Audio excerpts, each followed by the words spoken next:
Hello everyone, আসসালামু আলাইকুম। সবাই কেমন আছেন? এই যে দেখেন আম্মু আজকে মাটন কাচ্চি রান্না করবে। এই যে দেখেন মাটনগুলো ভালো করে কষিয়ে নিচ্ছে। এই যে মাটনের মশলা, এটা হচ্ছে কাচ্চির মশলা। আর এই যে এটা হচ্ছে বাসমতি রাইস। এই যে দেখেন সবজিগুলো ভালো করে কেটে নিয়েছে। যে পেঁয়াজ কুচি, এখন এই যে তেলে দিয়ে দিবে। যে ঘি দিয়ে দিয়েছে। এই যে দেখছেন কত সুন্দর লাগছে দেখতে। এখন মাটনগুলো উপরে দিয়ে দিবে বেবি করে। তারপরে এই যে দেখছেন কত সুন্দর লাগছে কালারটা। মাটনটি অনেক সুন্দর করে রান্না করেছে। আজকে তো কাচ্চি রান্না হবে। জুম্মা মোবারক সবাইকে। এই যে দেখেন আম্মু এটাকে ভালো করে পরিবেশন করছে। তারপরে এই যে এগুলাতে ভালো করে দেখেন এই যে যে মাটনের রসাটা থাকে ওই রসাটা ঢেলে দিচ্ছে। ঢেলে দেওয়ার পরে এই যে দেখেন মাটনটা রাখা হচ্ছে, কত সুন্দর লাগছে দেখতে। এখন আবার রাইসগুলা দেওয়া হবে উপরে।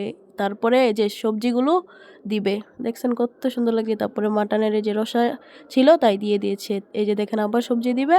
তারপরে এই যে একটু কালার করার জন্য একটু রং দিয়ে দিবে। তারপরে এই যে দেখেন আবার সবজিগুলো ঢেলে দিয়ে তারপরে এই যে এখন পেঁয়াজ বেরেস্তা দেওয়া হবে। এই যে দেখেন ভেজে রাখা পেঁয়াজগুলো দিয়ে দিয়েছে। এখন ভালো সুন্দর দেখানোর জন্য কাঁচামরিচগুলো এই যে আম্মু উপরে দিয়ে দিবে। কেমন হয়েছে সবাই একটু কমেন্ট করবে।